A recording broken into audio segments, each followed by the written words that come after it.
Hello everyone and welcome back to the channel BMS education class 8। आज की इस video के अंदर हम गाइस डिस्कस करने वाले हैं हाउ टू स्टार्ट क्लास 8। हमें क्लास 8 की शुरुआत कैसे करनी है फॉर द सेशन 2025 एंड 26।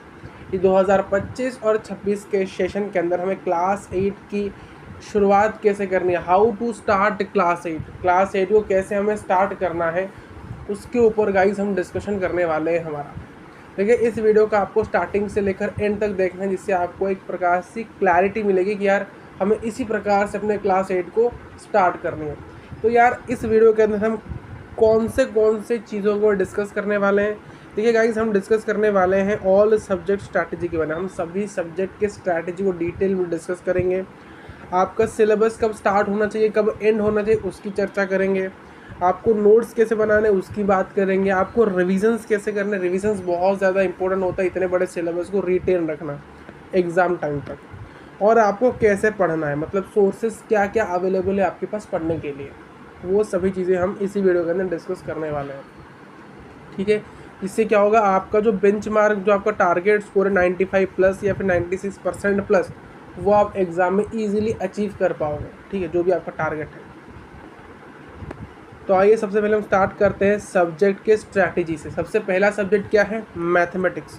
तो मैथमेटिक्स के अंदर आपको क्या करना है, बहुत ज़्यादा सिंपल स्टेप्स है, यही फॉलो करिए, आपके एग्ज़ाम के अंदर अच्छे नंबर आ ही जाएंगे। ठीक है, मैथ्स के अंदर आपको क्या करना है, लेक्चर्स देखने हैं डिटेल वाले। डिटेल लेक्चर इसीलिए क्योंकि यार अभी हमारे पास बहुत समय है, तो आप डिटेल लेक्चर देखोगे तो अच्छा रहेगा। डिटेल लेक्चर्स के अंदर क्या होता है, कॉन्सेप्ट की क्लैरिटी बहुत ज़्यादा अच्छी होती है। थोड़ा सा टीचर्स फ्लो में पढ़ाते हैं, जिससे क्या होता है आपको कॉन्सेप्ट बहुत ज़्यादा अच्छे से समझ आता है। तो इसलिए मैं आपको प्रीफर करूँगा कि आप डिटेल लेक्चर्स देखो। सबसे पहले आपको देखना है डिटेल लेक्चर्स अपने कॉन्सेप्ट को स्ट्रॉन्ग करने के लिए, कॉन्सेप्ट की क्लैरिटी के लिए और बेसिकली कॉन्सेप्ट बिल्ड करने के लिए। तो आपको क्या देखना है, डिटेल लेक्चर्स। डिटेल लेक्चर्स देखना, तो आपको क्या करना है, एनसीईआरटी के हर एक एक्सरसाइज को और हर एक एग्जाम्पल को आपको करना है। एनसीईआरटी का जो किताब है उसके अंदर जितने भी एक्सरसाइज है, जितने भी एग्जाम्पल्स है, उसको आपको करना ही करना है मेरे यार, उसको आपको करना ही करना है, लेक्चर देखना है। फिर अगर आपको कुछ और क्वेश्चंस प्रैक्टिस करनी है तो आप कहाँ से कर सकते हो, आप प्रीवियस ईयर क्वेश्चंस बोले तो पीवाईक्यू से कर सकते हो, सैम्पल क्वेश्चन पेपर एसक्यूपी से कर सकते हो, या फिर कुछ ऐसे भी इंपॉर्टेंट क्वेश्चन होते हैं जो कि आपके टीचर्स आपको प्रोवाइड करते हैं, तो आप इनका सहारा लेके क्वेश्चन की प्रैक्टिस कर सकते हो। तो क्वेश्चन प्रैक्टिस करने के लिए आपके पास 3 सोर्सेस है, एक तो पीवाईक्यू, एक तो एसक्यूपी और एक है इम्पोर्टेंट क्वेश्चन। इन तीनों का सहारा लेके आपको एक्स्ट्रा क्वेश्चंस भयंकर प्रैक्टिस करने हैं अदर देन एनसीईआरटी। एनसीईआरटी तो करना ही करना है, एनसीईआरटी के अलावा कुछ क्वेश्चंस आपको प्रैक्टिस करने हैं। एनसीईआरटी के अंदर ज़्यादा क्वेश्चन नहीं होते, तो आपको कुछ एक्स्ट्रा क्वेश्चन भी करने पड़ते हैं। कहाँ से करना है, पीवाईक्यू से करना है, सैम्पल क्वेश्चन पेपर से करना है, और आपके इम्पोर्टेंट क्वेश्चंस जो कि हैं आपके टीचर ने आपको प्रोवाइड किए हैं, स्कूल टीचर ने, वो भी आपको करना है। फिर इन तीनों चीज़ों का क्या करना है, आपको मल्टीपल रिविजन्स करना है। देखिए, आपने लेक्चर देखे डिटेल वाले, और उससे ही आपको क्या बनाना है, नोट्स।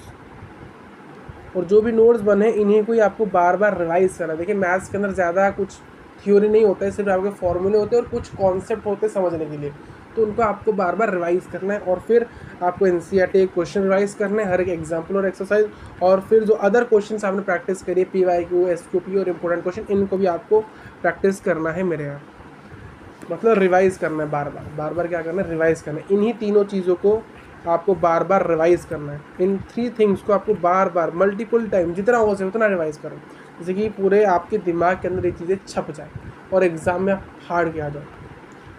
अब बात करते हैं साइंस के बारे में।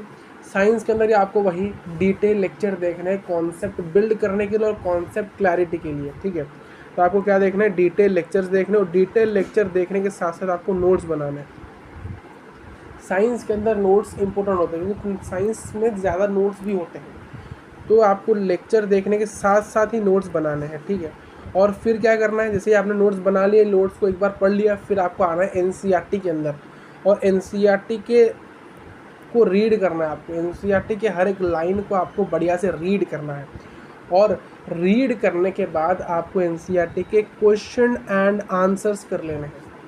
एनसीईआरटी को रीड कर लिया, पहले देखिए लेक्चर देखे डिटेल वाले, उससे नोट्स बनाइए और उस नोट्स को क्या करिए, एक बार रिवाइज कर लीजिए या फिर एक बार देख लीजिए क्या क्या लिखा है। फिर उसके तुरंत बाद आपको एनसीईआरटी को रीड करना है लाइन बाय लाइन, फिर एनसीईआरटी के क्वेश्चन एंड आंसर आपको कर लेने हैं मेरे यहाँ, ठीक। फिर आपको कुछ अदर क्वेश्चन में प्रैक्टिस करना है। आप कहाँ से करोगे, वही प्रीवियस ईयर क्वेश्चन से करोगे, सैम्पल क्वेश्चन पेपर से करोगे और कुछ इंपॉर्टेंट क्वेश्चन से करो जो कि आपके स्कूल टीचर ने आपको प्रोवाइड करे हैं, उनसे करोगे।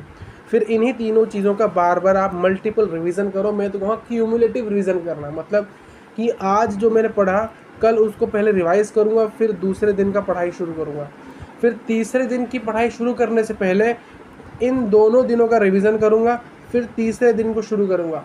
फोर्थ डे को स्टार्ट करने से पहले मैं रिवीजन करूँगा डे 1, डे 2 और डे 3 का। अब बच्चे बोलेंगे सर अगर हम ऐसे ही करते जाएंगे तो बहुत ज़्यादा समय लगेगा। देखो आपने जब इसको पहली बार यहाँ रिवाइज करा तो आपको समय लगेगा, बट जब अब इसी चीज़ को यहाँ पर रिवाइज करोगे तो ज़्यादा समय आपको नहीं लगेगा, बहुत फटाफट हो जाता है। इसलिए मैं कहता हूँ क्यूमुलेटिव रिवीजन करिए, ठीक है। अब हम बात करते हैं एसएसटी के बारे में। एसएसटी में क्या करना है, लेक्चर देखो डिटेल वाले, ठीक है। क्या करना है, लेक्चर देखो डिटेल वाले और उससे क्या करो, नोट्स बनाओ। और नोट्स बनाने के बाद आपको एनसीईआरटी को पढ़ना है लाइन बाय लाइन, और फिर उसके बाद आपको एनसीईआरटी के क्वेश्चन एंड आंसर्स करने हैं। फिर एनसीईआरटी क्वेश्चन एंड आंसर करने के बाद आपको जो एक्स्ट्रा क्वेश्चन में प्रैक्टिस करने हैं, आप कहाँ से कर सकते हो, प्रीवियस ईयर क्वेश्चन से कर सकते हो, सैम्पल क्वेश्चन पेपर से कर सकते हो, और कुछ इंपॉर्टेंट क्वेश्चन से भी आप कर सकते हो।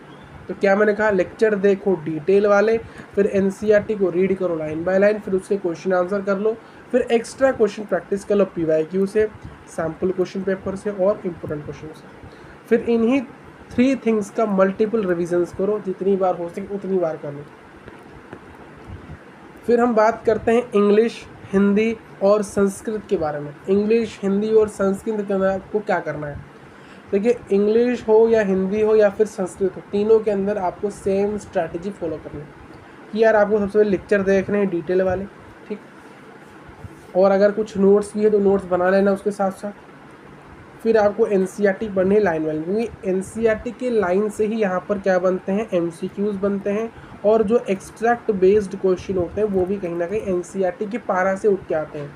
तो एनसीईआरटी को लाइन बाय लाइन पढ़ना यहाँ पर ज़रूरी हो जाता है, और फिर एनसीईआरटी के क्वेश्चन एंड आंसर करना ज़रूरी है, क्योंकि इंग्लिश, हिंदी और संस्कृत में ये बहुत ज़्यादा देखा गया है कि आपके एनसीईआरटी के ही क्वेश्चन एंड आंसर बहुत ज़्यादा रिपीटेटिव होते हैं, ठीक है, रिपीटेटिव भी होते हैं, या फिर कई बार उन्हीं क्वेश्चन को घुमा देते हैं, डिफरेंटली फ्रेम करते हैं।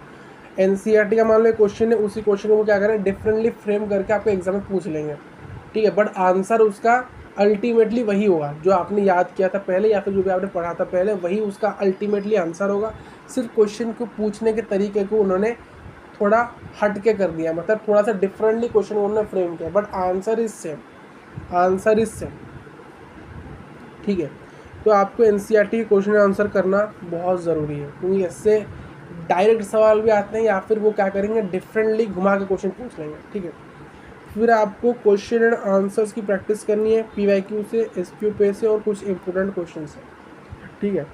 फिर आपको क्या करना है, रिविजन्स करना है। यहाँ पर आप 2 तरीके से रिवाइज कर सकते हो, इंग्लिश, हिंदी और संस्कृत में। या तो रिवीजन आप अपने आप से कर लो, मतलब बाय सेल्फ रिवीजन कर लो, या फिर अगर आपको आप चैप्टर को अपने आप से रिवाइज नहीं कर पा रहे हो तो आप क्या करो, समरी वीडियोस देखो। समरी वीडियोस देखने से क्या होगा, आपको चैप्टर 10 से 15 मिनट के अंदर रिवाइज हो जाएगा। फिर चैप्टर रिवाइज होने के बाद आप तुरंत क्या करिए, एनसीईआरटी के क्वेश्चन आंसर को रिवाइज कर लीजिए और एक्स्ट्रा क्वेश्चन एंड आंसर को रिवाइज कर लीजिए, जैसे कि पीवाईक्यू, एसक्यूपी और इंपॉर्टेंट क्वेश्चन, ठीक, ये आपको कर लेना है। अब हम बात करेंगे सिलेबस के बारे में। सिलेबस कब तक स्टार्ट हो जाना चाहिए और सिलेबस कब तक एंड हो जाना चाहिए, उसकी बात करते हैं। देखिए सिलेबस को आपको स्टार्ट कर देना है अप्रैल मई के आसपास। अप्रैल मई के आसपास आपको अपना सिलेबस को करना स्टार्ट कर देना है। और सिलेबस कंप्लीशन कब तक हो जाना चाहिए, देखिए सिलेबस आपका कंप्लीट हो जाना चाहिए अक्टूबर नवंबर के आसपास। तो अप्रैल से मई से लेकर अप्रैल मई में आपको स्टार्ट करना है सिलेबस और कंप्लीट करना है अक्टूबर नवंबर के आसपास मेरे यहाँ। फिर जैसे ही आपका सिलेबस कंप्लीट हो जाता है, after the completion of syllabus आपको क्या करना है, रिवीजन करना है। रिवीजन कैसे करना है, कॉन्सेप्ट्स के रिवीजन के लिए आपको नोट्स से पढ़ना है, मतलब नोट्स से आपको कॉन्सेप्ट रिवाइज करना है। यहाँ पर आपने जो लेक्चर देखा, यहाँ पर जो लेक्चर देखा, फिर यहाँ पर देखा, फिर गाइस यहाँ पर देखा, ये जो डिटेल लेक्चर आप देख रहे हो, इनसे आपको सिर्फ देखना नहीं है, देख के आपको नोट्स बनाने, देख के क्या बनाने हैं, देख के नोट्स बनाने हैं। इन लेक्चर्स को देखने के साथ साथ ही आपको क्या करना है, नोट्स बनाने हैं, और उन्हीं नोट्स से आपको क्या करना है, कॉन्सेप्ट को रिवाइज करना है। इन्हीं नोट्स से आपको कॉन्सेप्ट को रिवाइज करना है। और जो क्वेश्चंस आपने करे हैं, क्वेश्चन जैसे कि एनसीईआरटी के क्वेश्चंस और जो एक्स्ट्रा क्वेश्चन PYQ, SQP और जो इम्पोर्टेंट क्वेश्चन, इनको भी आपको रिवाइज करना है मल्टीपल टाइम्स। अब नोट्स कैसे बनाने हैं, देखो आपने जो लेक्चर देखा डिटेल वाले, उसी से ही आपको देख के नोट्स बना, जो भी आपको टीचर आपको लिखा रहे हैं बोर्ड के अंदर, स्लाइड के अंदर, तो आपको उसको देखकर अपने नोट्स को बनाने हैं। और नोट्स बनने के बाद आप जो NCERT को लाइन बाय लाइन पढ़ते हो, तो अगर आपको लगता है कि ये NCERT को जो लाइन है मेरे नोट्स के अंदर होना चाहिए, तो आप उसको बाद में ऐड ऑन कर सकते हो। नोट्स आपका है तो आप उसमें जो चाहे वैसे ऐड ऑन कर सकते हो, अपने लैंग्वेज में चाहो तो किसी चीज़ को लिख सकते हो जिससे कि आपको समझ आता है, तो आप अपने हिसाब से नोट्स को थोड़ा सा शिफ्ट कर सकते हो, थोड़ा सा चेंज कर सकते हो, कुछ चीज़ें ऐड ऑन भी कर सकते हो अगर आपकी इच्छा हो तो, ठीक है। ये रहा नोट्स के बारे में कि लेक्चर देखो, डिटेल वाले नोट्स बनाओ, और NCERT पढ़ने में अगर मन हो तो कुछ चीज़ें आप ऐड ऑन कर सकते हो जो आपको इम्पोर्टेंट लगता है।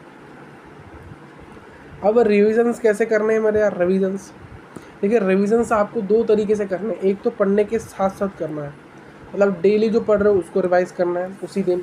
आप एक वीकली जो पढ़ रहे हो, मतलब वीक में एक दिन आपको एलोकेट करना है कि भाई सब इसी दिन हम पूरे वीक में जो पढ़े थे, पूरे सप्ताह में हमने जो पढ़ा था उसको रिवाइज करें, तो वीकली आपको रिवाइज करना है। आपको मंथली रिवाइज करना है, और आपको क्यूमुलेटिव रीजन करना है, मतलब कि आपको प्रीवियस टॉपिक को भी रिवाइज करना है। आज मैंने जो पढ़ा कल मैं उसको रिवाइज करूँगा, फिर दूसरे दिन का शुरू करूँगा, फिर दूसरे दिन मैंने जो पढ़ा first day and second day का रिवीजन करूँगा, फिर थर्ड डे का स्टार्ट करूँगा, ठीक है। फिर फोर्थ डे को स्टार्ट करने से पहले डे 1, डे 2 और डे 3 का रिवाइज करूँगा। फिर फिफ्थ डे को स्टार्ट करने से पहले डे 1, डे 2, डे 3, डे 4 को रिवाइज करूँगा। तो इस प्रकार से आपको प्रीवियस टॉपिक को भी रिवाइज करते हुए चलना है, और डेली तो करना है, वीकली तो करना है, और मंथली तो करने से क्या होगा, चीज़ें आपको ज़्यादा रिटेन रहेगी, ज़्यादा याद रहेगी एग्ज़ाम तक, आप एग्ज़ाम में ब्लैंक ना हो जाओ, इसलिए ये चीज़ है, इसलिए रिवीजन है। और रिवीजन तो फिर सिलेबस, देखिए सिलेबस कंप्लीट आपको कब तक करना है, अक्टूबर नवंबर के आसपास। तो अक्टूबर नवंबर अगर सिलेबस अगर कंप्लीट हो जाता है, तो आपको दिसंबर के अंदर आपको क्या स्टार्ट करना है, अपने रिविजन्स, आपको अपने रिविजन स्टार्ट करने हैं सिलेबस कंप्लीट होने के बाद। अब गाइज एक डाउट होता है मन के अंदर, सर हम कहाँ से पढ़ें, हमारे पास क्या क्या सोर्स अवेलेबल है पढ़ने के लिए। देखिए आपको पढ़ने के लिए दो ही सोर्स आपके पास अवेलेबल है, एक तो ऑफलाइन और एक ऑनलाइन। तो अगर कोई बच्चा ऑफलाइन पढ़ना चाहता है तो यार वो ऑफलाइन कोचिंग्स ज्वाइन कर सकता है, वो गाइज ऑफलाइन कोचिंग्स ज्वाइन कर सकता है। अगर कोई ऑफलाइन पढ़ना चाहता है, तो यार ऑफलाइन कोचिंग वो ज्वाइन कर सकता है। जिसको भी यार ऑफलाइन पढ़ना है तो ये वो क्या कर सकता है, वो ऑफलाइन कोचिंग ज्वाइन कर सकता है। क्या कर सकता है, ऑफलाइन कोचिंग ज्वाइन कर सकते हैं। तो अगर आपको पढ़ना है, आपके पास दो ही सोर्सेस है, एक तो है गाइज ऑफलाइन और एक है ऑनलाइन। ऑफलाइन अगर पढ़ना है तो आप क्या करो, ऑफलाइन कोचिंग ज्वाइन कर लो। अगर आपको ऑनलाइन पढ़ना है तो ऑनलाइन के लिए आपके पास दो ऑप्शन रहते हैं, एक तो यूट्यूब रहता है आपके पास, आप यूट्यूब से तैयारी कर सकते हो, या तो आप पेड बैच से पढ़ सकते हो, किसी पेड बैच से, ठीक है। ऑनलाइन आपको दो पढ़ना है, कैसे पढ़ना है, एक तो यूट्यूब से और एक पेड बैच से। तो इसको मैं एक बार आपको यहाँ पर सम अप कर देता हूँ कि यार आपके पास दो ही सोर्सेस हैं। क्या है, आपके पास दो सोर्सेस हैं।